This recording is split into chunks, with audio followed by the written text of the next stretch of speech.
Today's episode of The Overwhelmed Brain is brought to you by Storyworth. June 17th, it's Father's Day, and Storyworth might just be the gift of all gifts that will last a lifetime. For $20 off your subscription, visit storyworth.com/brain. Are you annoyed by affirmations? Are you tired of that same old, rehashed personal growth advice that all seems to boil down to, think positively and all your problems will go away?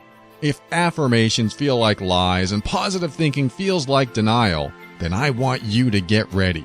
The Overwhelmed Brain is here to help you create the life you want now.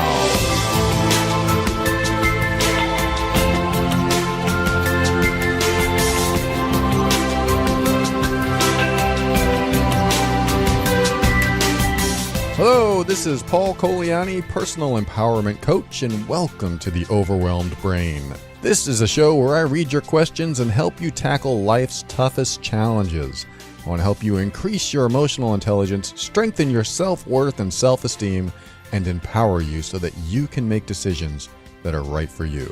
Everything I talk about on the show is my personal opinion and is meant for informational and educational purposes only.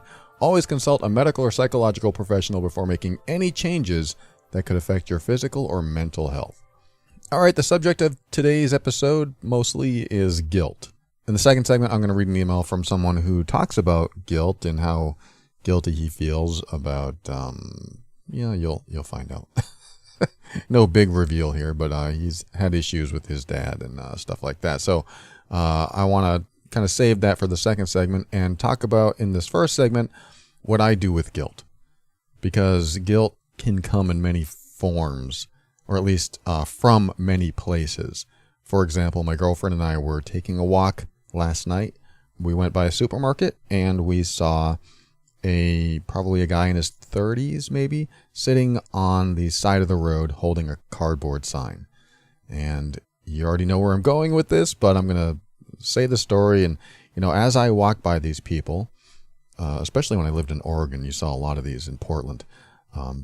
There were so many homeless people that you had to learn to deal with your emotions. You had to learn to deal with what was going on inside of you, because even if you chose to give to a homeless person, there was another one 50 feet away, and then another one, and then another one. And there was a lot of them.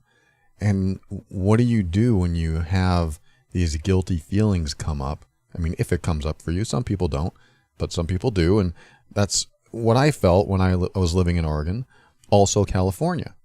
In California, San Diego, I guess I moved to places that have a lot of homeless people, but, it's prevalent everywhere. But San Diego has a huge homeless population.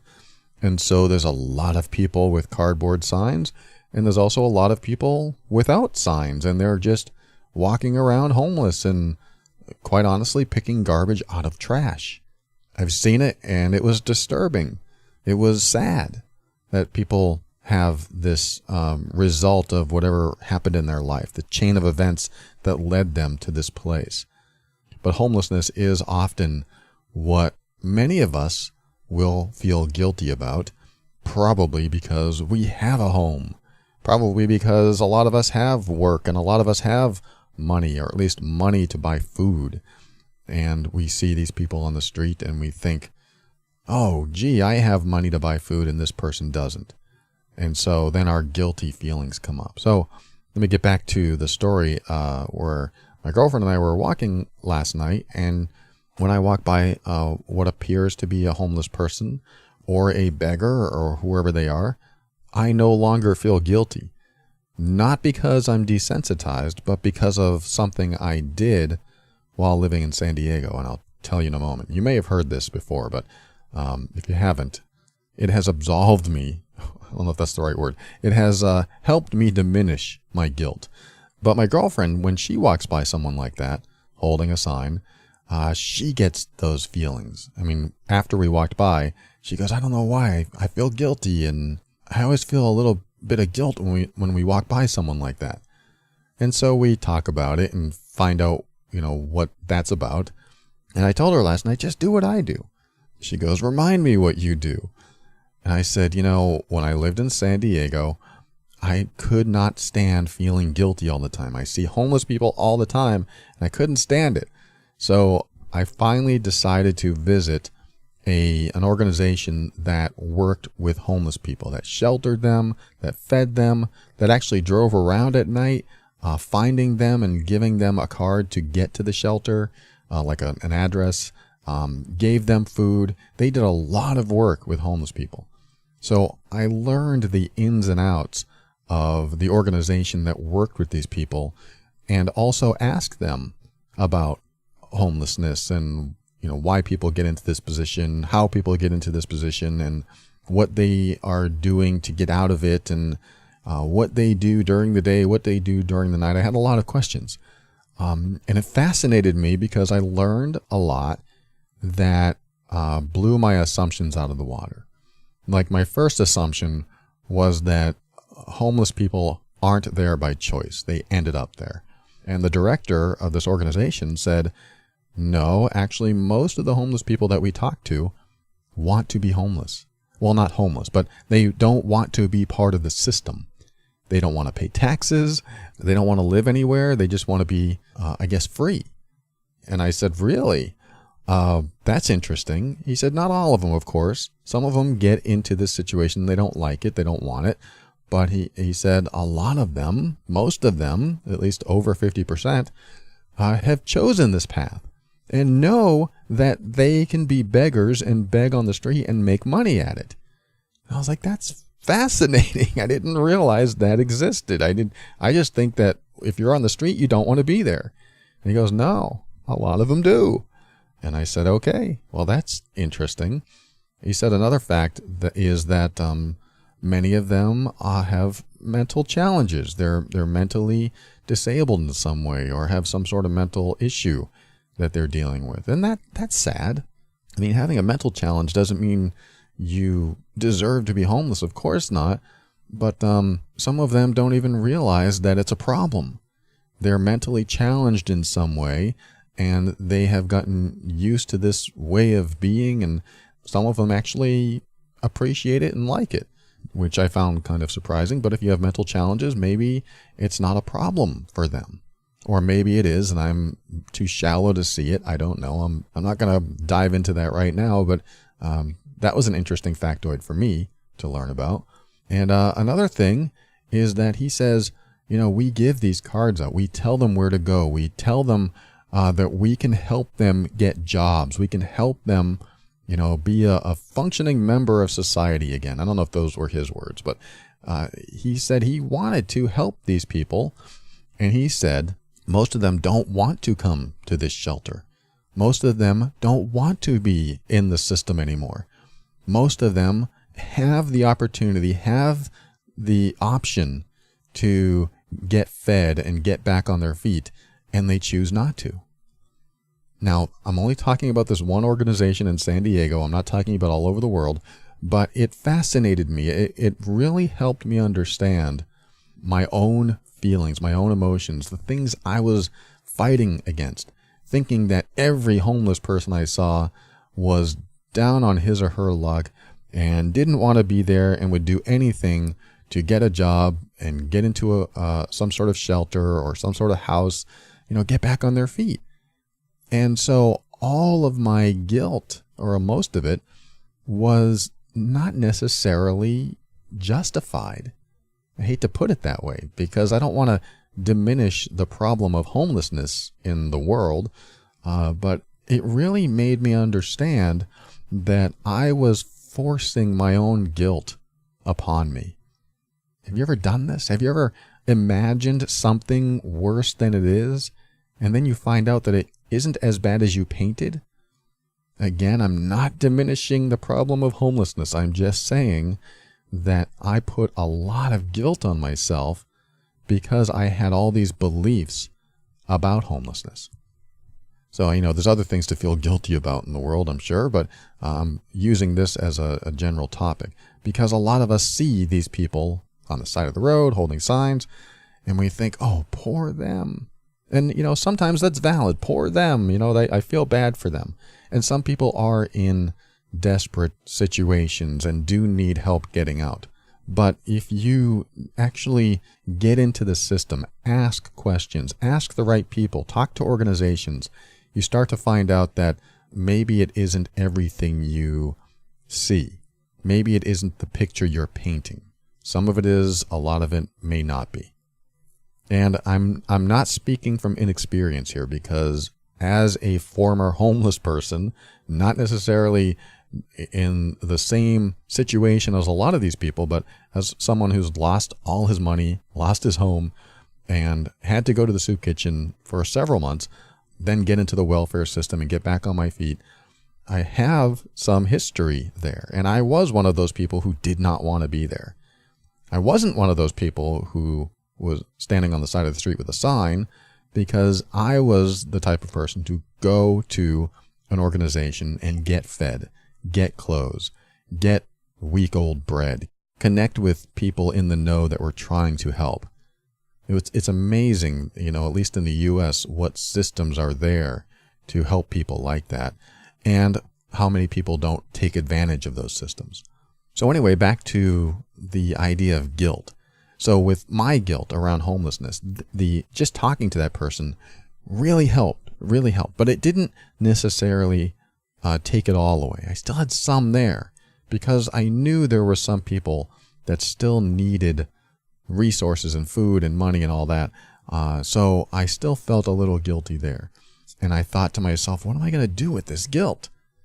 And I asked myself the question, okay, why do I feel guilty? I mean, that's a great question. Why do I feel guilty?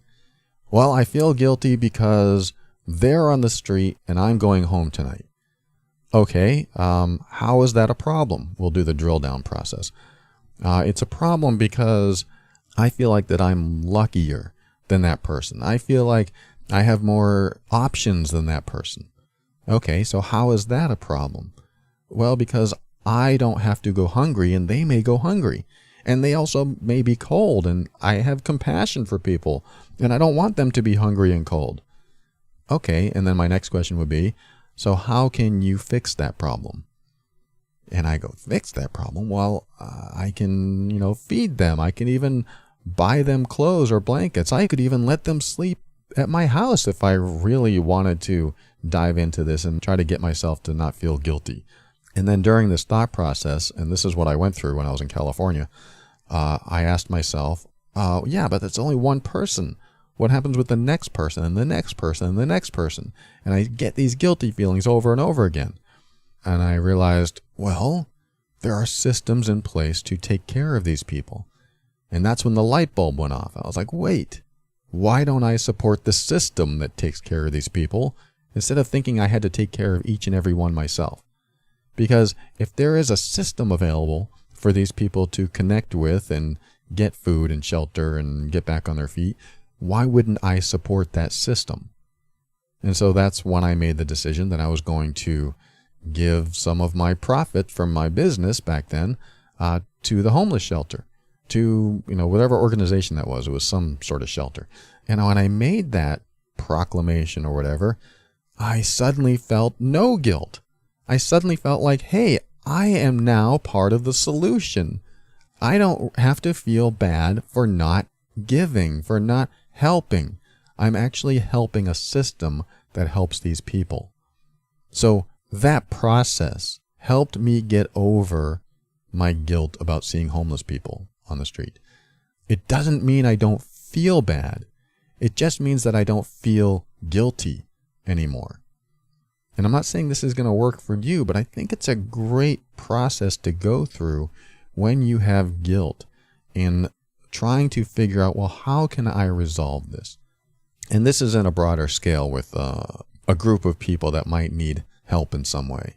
Or maybe not. Maybe they don't think they need help. Maybe they don't want help. There were a lot of people that didn't want help. They liked being where they were, and they were making plenty of money standing on the street holding a sign. So if you have any guilt that comes up from seeing a homeless person, I'm not saying not to give, but I'm saying if you carry that guilt around, if you see someone homeless and you take it home with you, and now 3 days later you still feel guilty about that one person that you saw, and then I think it's important to alleviate that guilt in some way by doing something that moves toward a solution, if there is one. I mean, maybe there is no solution to homelessness. Maybe people will want to be homeless, be out of the system, not pay taxes. Maybe I'm looking for a solution when there's not necessarily one that needs to be made. In some cases, of course. But in other cases, maybe these people want to be out of the system. Maybe these people do have mental challenges and they need hospitalization. Maybe there's all kinds of maybes in here. But what systems are in place, or what system can you create in that sense? And I'm just talking about homelessness. Again, this isn't an episode about homelessness, but I'm just using it as a good example because it affects so many of us. You may have been homeless at one time. It may have been close. You may know someone that's homeless or has been homeless, but you certainly see them on the side of the road in almost every city and country in the world. And the question is, does guilt come up for you? If it doesn't come up, then this whole segment's not for you. But if it does come up, then I want you to be able to do something with it. I want you to be able to alleviate it, because I believe when you're carrying around negative emotions, guilt, shame, embarrassment, even fear and anger, when you're carrying these things around more often than not, they affect you. They affect your behavior. They affect your happiness. They affect your mood. They affect how you treat others. Feeling guilty about a homeless person that you saw 3 days ago, you carry this guilt into your conversation with someone you love, and then suddenly that guilt turns into, anger, even self-deprecation, where you blame yourself even though it's not your fault. These feelings, these emotions that we carry around can transform how we relate to others, how we relate to ourselves, how we view ourselves. And I think it's important to address these things in some way, shape, or form. Just because I see a homeless person now doesn't mean I don't feel bad. At the same time, I also know that there are people out there that aren't homeless, holding signs, asking for money, and it's sometimes hard to tell the difference. Sometimes when they have nicer shoes and nicer pants than me, I can tell the difference. That doesn't mean they're not in a bad situation. Again, I'm not trying to minimize or diminish homelessness or people in a bad place, but I do get a little suspicious when they have a brand new backpack, they're clean shaven, they have clean clothes, and their shirt's tucked in, and so on and so forth. It's a judgment by me. I know it is. It's a shallow perspective because I should have compassion for every single person that I see and believe that no one is out to dupe me or con me. I should believe that, but I don't in all cases. I do see these people that, like I said, have nicer shoes than I do. And I go, wait a minute, are these people really in need? And somebody might say, well, why would they be standing out on the street? And then I might respond, because they know it's easy money. And they might say, well, that's a very shallow, compassionless attitude to have. And I go, you might be right. I don't know. I might have to look at that in me. I don't know. But I do know there's a system in place that I support that they could easily go to if they needed help. And my girlfriend says, you need to give out cards to the homeless people so they know where to go. And I thought, okay, that's a good idea. Maybe I'll gather some cards. That's guilt on a global scale. I realize there are things that you've done to people that you might feel guilty about, something that you did to an individual that you feel bad about. I've done those things. I've had to get over those things. I've had to reach a new place with those things. We're going to talk a little bit more about guilt in the next segment, a very specific way regarding the email that someone sent me. So we'll be right back, and we'll talk about that shortly.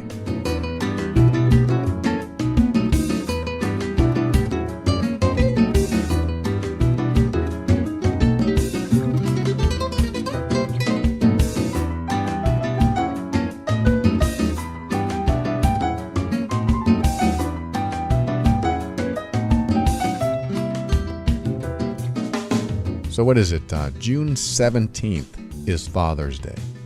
And, my dad, I'm going to start off with a downer here. My dad died a few years ago. And there were so many things I really wanted to ask him. I really wanted to know about his life. And there was a place that my dad and I were at for about 10 years where we didn't talk. I didn't talk to my dad for 10 years. And then when I talked to him again, he was on his deathbed. He was getting ready to die. I mean, he didn't know he was going to die, but this was the beginning of the process. He had bone cancer.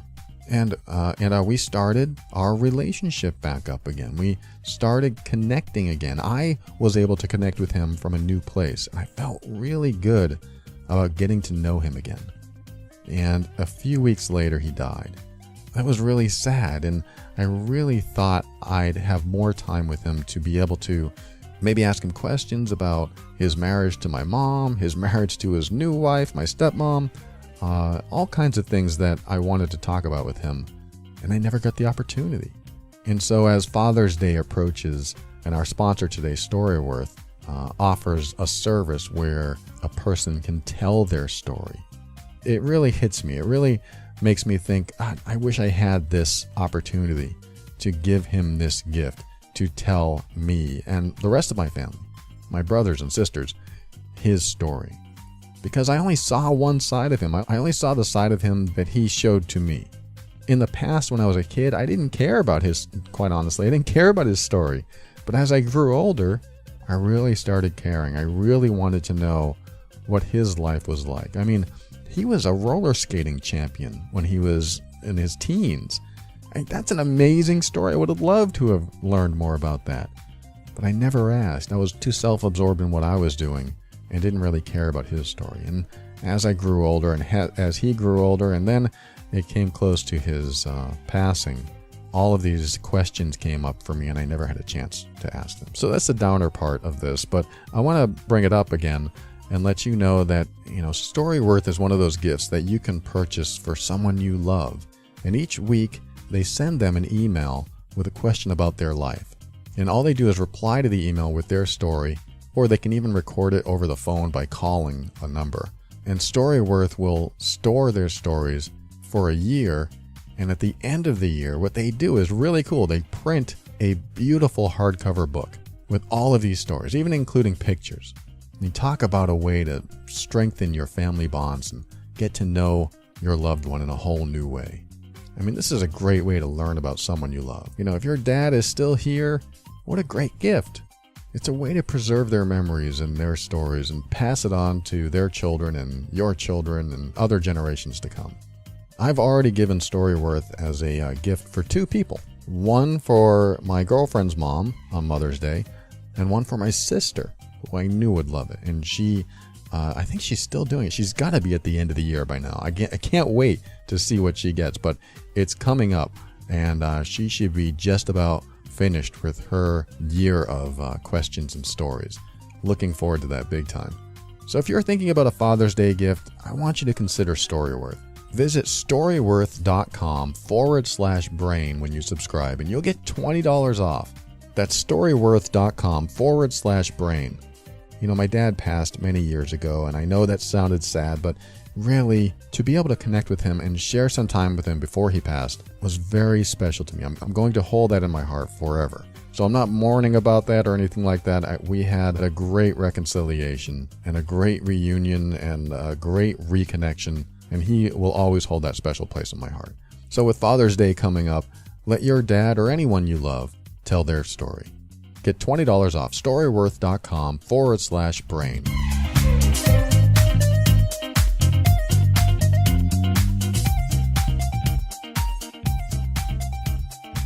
Welcome back. We are done talking about homelessness, for this episode at least, but the guilt topic continues. I'm going to read an email to you and talk about a slightly different type of guilt and a slightly different way to get there, which some of you may be experiencing or may have experienced. Let's see if we can help this person through their struggle. I'm going to read you this email. Where is it? I'm going to call this person Tim. Tim says, I've hit a huge roadblock in my life. It's impacting me, my relationship, and my ability to enjoy life. I listened to your story about your stepfather and how you would walk on eggshells to the point of becoming a judgmental perfectionist. I had a different issue with my stepfather in that all of my hobbies were a waste of time, to the effect that I can't pick them up in my adult life because I've been conditioned that it was bad or made me worthless. Writing, gaming, drawing, all of these things I absolutely enjoy, but I can't bring myself to pick them up because they make me feel guilty. How can I get over this and enjoy the things I enjoy again? All right. Thank you so much, Tim. That is a great question. And I think, one of the things I want to address first is the walking on eggshells part and how, like you said, it created a judgmental perfectionist in me. I think that's a good point. I think that when you are with someone that you feel like you can't be authentic with, that you realize might be sensitive to anything you do that might tick them off, that you tend to walk on eggshells, that you tend to be very careful around them. You don't say the wrong thing. You don't do the wrong thing. You try to be as perfect in their eyes so that you don't incite bad behavior, angry behavior, violent behavior. And you when you're a kid and this happens, or even an adult, you can tend to take this perfectionism with you. So I'd like to reiterate the point that you already made, because that is exactly what happened to me. I became a judgmental perfectionist, judging people who weren't perfect, judging people who did the quote wrong thing because they weren't up to the standards that I had created for myself. And those standards were based on a system that was dysfunctional. And that system was basically my stepfather not wanting to incite his bad behavior, not wanting to incite his violent outbursts. So what did I do? I made sure that I did only the things that I knew didn't upset him. And I got very good at it, unfortunately, because I took this perfectionism into my relationships, as probably you have too. Now, maybe the difference between you and I is that my stepfather never really cared what I did. So that was helpful. I could go out and ride my skateboard. I could walk to the bowling alley miles away. I mean, when I was 10 years old, I could do anything I wanted. And it was never a problem for him. He just didn't really seem to care. I mean, I think he cared about us kids. I think there was something there. I tend to remember some sort of caring, but at the same time, he was very dangerous to be around. And I think he only cared in his own way. He cared in a way that he cared, but he didn't care in a healthy way that was good for us. And I think I received the least amount of abuse, even though I've suffered some trauma from, a lot of emotional stuff that had happened. And I still walked out of the family when I grew older with all these dysfunctions and unhealthy perceptions of the world that I brought into my adult life and ruined many things, caused a lot of problems for me. So I think about my other siblings and how they had to deal with it, and some of the stuff they've gone through, and some of the stuff they're still going through, trying to resolve this in themselves, trying to heal it, trying to get through it. So we all walked away with some sort of set of characteristics that have affected our lives in some way. I mean, we all do. We all walk away with characteristics from childhood that affect our life in some way. What you walked away with was feeling guilty for doing the things that you like to do. So my first question to you is there anything you like to do that you don't feel guilty doing? It's a good question. I mean, hopefully you can say yes. You can probably say yes. Well, I rode my bike and I don't feel guilty about that because my stepfather never said anything about that. That may or may not be a good example for you, but maybe something can come up there. But I think it's important to connect with the things that you definitely like to do and don't feel guilty doing. I mean, maybe you don't have anything, but just to understand that you have the ability to like and not feel guilty. If that's a yes, if you do have something that you do like to do and you don't feel guilty about it, great. That's good. That means you have a resource inside you that you can access if you need to. Well, I don't feel guilty for fishing. Of course, he liked to fish and I didn't, but now I like to fish, whatever it is for you. So just to keep in mind that you are capable of not feeling guilty and even feeling good doing something you like. I hope that's in there. If it's not, that's okay too. Just wanted to find out if that's in there. So regarding hobbies being a waste of time, this is where I would like to go bigger picture. I would want to ask your stepfather in your mind, I mean, this you can do in your own mind, why do you want me to do what you want me to do when it doesn't seem to affect you at all? I would ask that question, Dad, or whatever you call them, Joe, why do you want me to do what you want me to do when it doesn't affect you at all? Why don't you want me to read when it doesn't affect you? Think about what you come up with there. I want you to come up with some answers as if he were telling you what those answers were. You might have some interesting responses. Again, this is all in your mind, but I want you to come up with the answers that you come up with just to find out where this goes. It's good to know what your mind is storing for his responses, if that makes sense. Because you may have some pre-programmed responses in there. Your mind might say, that's just a waste of time. You need to get a job and, earn money like the rest of us do. And if that's the answer that comes up, then you can also ask, so if I'm earning money, is it okay to do this hobby? And then see what he says then. I mean, that might be a good question. And when you get the next opposition or negation to that, like, no, hobbies are a waste of time. After you're done working, you should come home and, mow the lawn and clean the house and do all these other things. My next question would be, okay, if I got all those done too, would it be okay if I read or played a game or whatever? And see where you go with it. Keep challenging him in your mind. I think that's a good process. You might get stuck. He might win at first. But then you keep challenging him. Okay, if I do this, then could I read then? If I do that, could I read then? If I do that, could I play a game then? If I do that, could I draw then? See where he goes with it in your mind's eye. I know it's a little strange to do this in your mind, but we're looking for how your mind has processed this information over the years. We're looking for the programming. Because what's programmed in there? You're going to find out what's programmed in there as you ask questions, as you grill, as you challenge. And even if you don't have time to do any of these hobbies after all of this, start asking other questions. Like, you might want to get a little crazy with these questions. What if I lost my legs in a car accident and I couldn't walk? And now I am disabled and I'm in a wheelchair. Would you be against me doing a hobby then or reading then? What if I got a job where I could sit down all the time and I still had time to read after that, but I couldn't mow the lawn? These are the challenges that you want to present to the representation of that person in your mind. I really like challenging the people in our mind because they're our creations. Those people are representations of our limitations. The representation of that person is limiting you.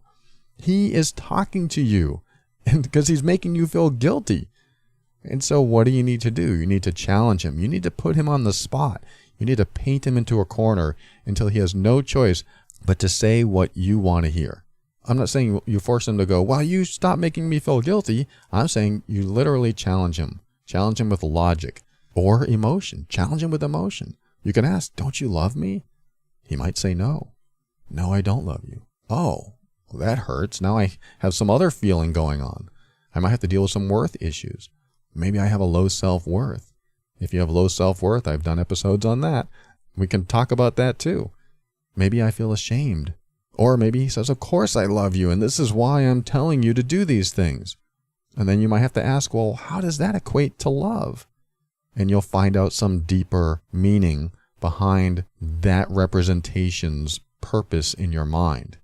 If this sounds a little obtuse, sorry. But the idea is to find out what has been programmed in your mind to keep you from living the life that you want to live completely, wholly, without guilt, freely, without worry, doing what you want to do in your life. Why is he still there in your mind? Now, he may still be in your life. I don't think you said, you didn't really mention if he is in your life still. If he's still in your life, that's a whole different story, because now he's still impacting you in the real world. But if you're fighting with the representation of him in your mind, that's when you have more control. You can even talk to him as if he's a child and say, you have no right to tell me what to do. You have no right over my life. I'm going to play a game whether you like it or not, and see what he says, see what he does. This is all in the mind, and your mind is very powerful. It's where most of your power lies, and it's where most of your limitations lie as well. But you are in control. So that's one aspect. This is one thing I want you to do is start asking these types of questions.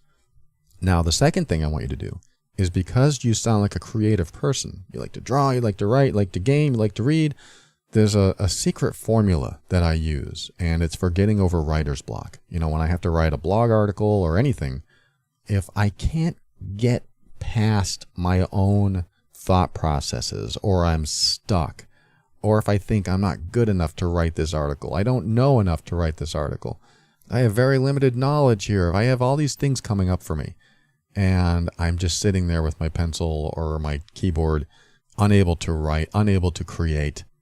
What I do is I create what I'm thinking about in the moment. And in your case, let's just say it comes to drawing and you feel guilty. What I would recommend is you draw your guilt. You don't resist it. You embrace it. You use it as fuel for your creativity. You can write about your guilt. You can explore it that way. You can write all about it. You can write about your stepdad.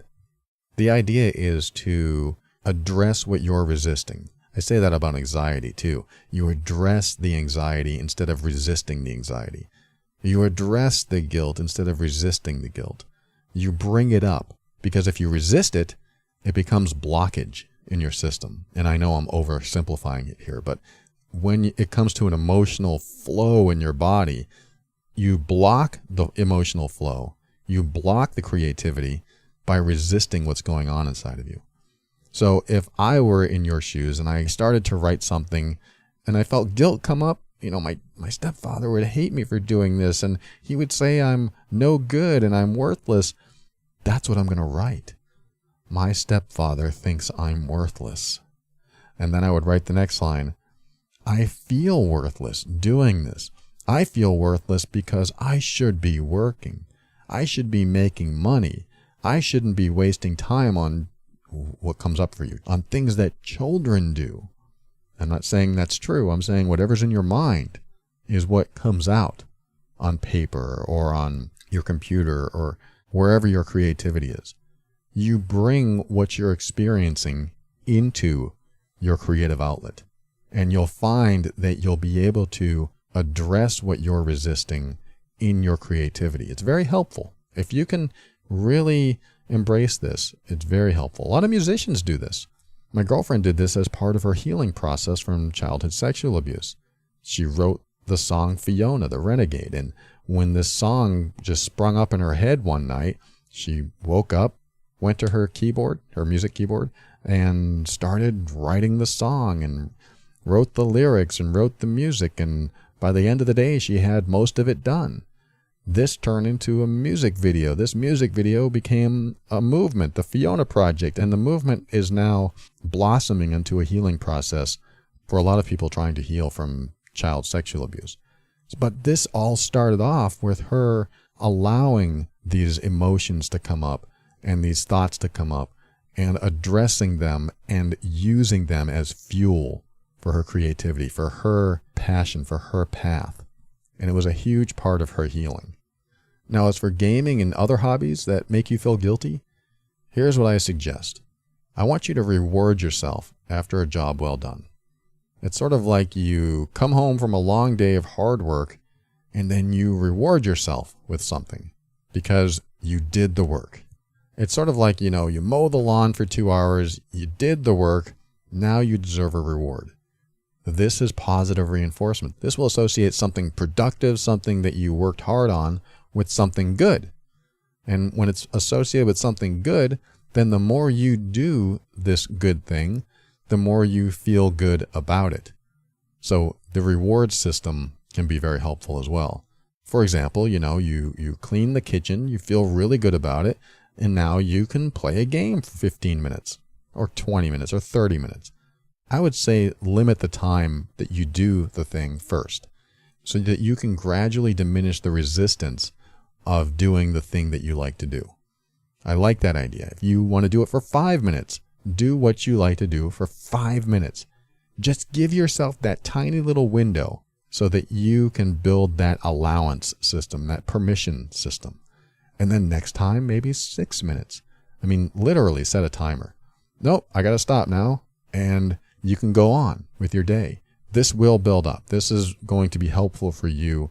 You reward yourself for some hard work that you did, and then you do what you like to do for 5, 10, 15 minutes, and then you stop yourself, and then you're on to something else. Doing this really offsets any guilt that comes up because there's always a task accomplished. But if you've done nothing to earn the hobby time, you may not get that accomplishment feeling.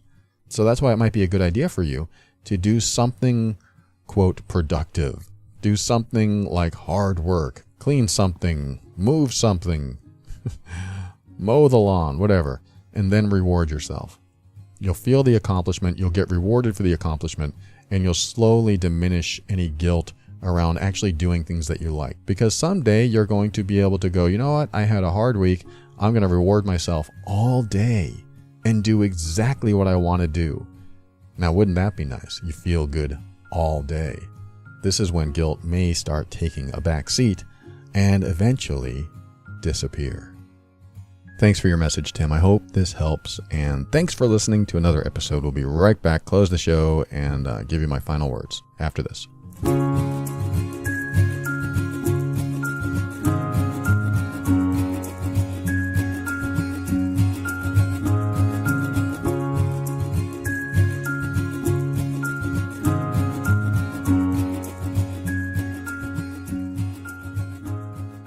Thank you for listening to another episode of The Overwhelmed Brain. I want to thank Storyworth. Go to storyworth.com/brain and get $20 off your subscription. Father's Day is right around the corner if you're listening to this before June 17th, but if you're not, there's so many other people that this gift would be perfect for. Storyworth.com/brain. And I want to thank someone that goes by Steph Canepa, I think. This person gave me a great review in the Stitcher app. I don't know if you know about the Stitcher app, but Stitcher is a podcast platform that you can find The Overwhelmed Brain in as well. 5 stars. Thank you, Steph. I appreciate you. That's very kind of you. And I want to thank any contributor to the show, and I mean anyone. Anyone that has purchased a book, anyone that has donated, anyone that has used the Amazon link at theoverwhelmedbrain.com, and especially, of course, the patron members who show their support every month. I appreciate you. And if you want to support the show, you can go to patron.theoverwhelmedbrain.com, or you can use the Amazon button at the website. Every time you shop there, it helps the show, and of course the donate button. And if you do join the patron program, it's not just about giving, it's also about getting. You get back a ton of private episodes, free workbooks and worksheets, a video library archive of my past teachings and things that I've recorded, and even e-coaching. So check it out, patron.theoverwhelmedbrain.com. And I want to mention something I'm creating that's in the initial stages right now, and that is a private mastermind business and life group for coaches, counselors, therapists, and healers of any sort that are currently working with clients and want to thrive both personally and professionally. This is an exclusive premium group for select individuals that want to connect, learn, share, and grow with like-minded professionals in a confidential, safe environment so that you can share your goals for your business and ask questions of those who've been there or are on the way to where you want to be. It's also a place where you can express your personal struggles, vent about your challenges, and ask about client issues that you'd like input on. People helpers helping people helpers, or what I'm calling coaches for coaches. Again, this will be an exclusive group, so not everyone will be accepted. There is criteria that members will have to meet because what we put into the group will equate to what comes out of the group. In other words, we want everyone to be at a level that is resourceful for others. If you're just starting out, this is probably not the group for you. There is a cost involved. I've done free masterminds and they simply don't work. There's less interaction and members simply disappear off the radar. When there's skin in the game, you're more invested in yourself and the success of others. So if you're a coach, counselor, therapist, or healer and want more details about joining me and other professionals in this exclusive group, send an email to thrive, THRIVE, at theoverwhelmedbrain.com. And finally, I'd like to thank Kevin MacLeod of Incompetech.com for some of the music transitions in The Overwhelmed Brain. And I'd like to end the show with a couple more comments on guilt. One of the things I felt guilty about as I grew older was how I treated my younger stepbrother. When he was 4, I was 14, and I would, have to babysit him, and I didn't resent that at all. But, at 14, I'm still in that experimental stage of being a kid.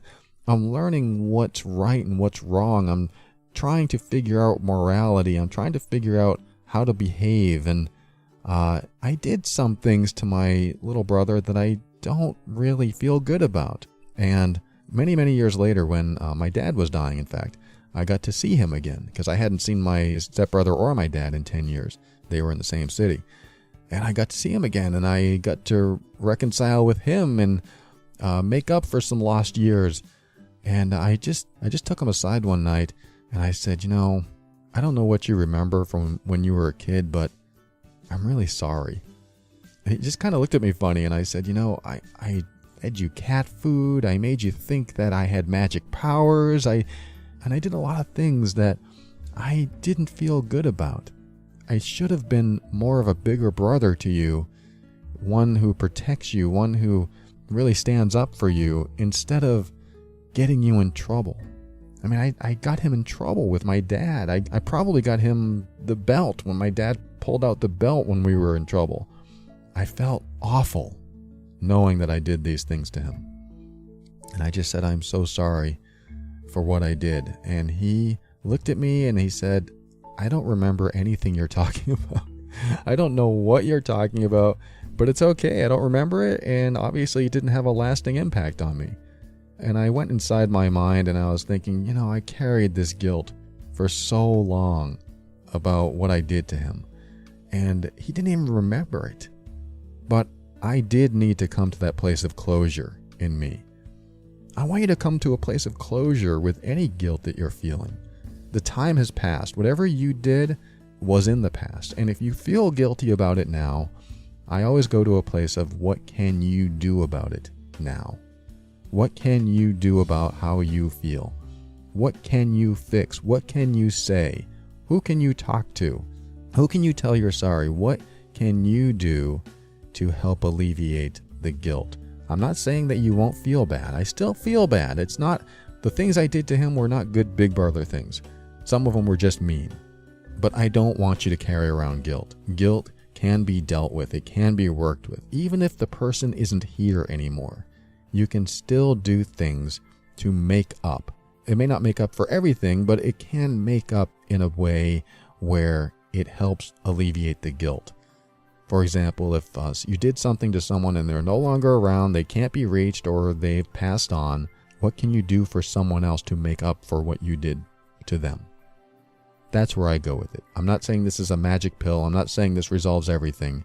But what can you do, if not for that person, for someone else?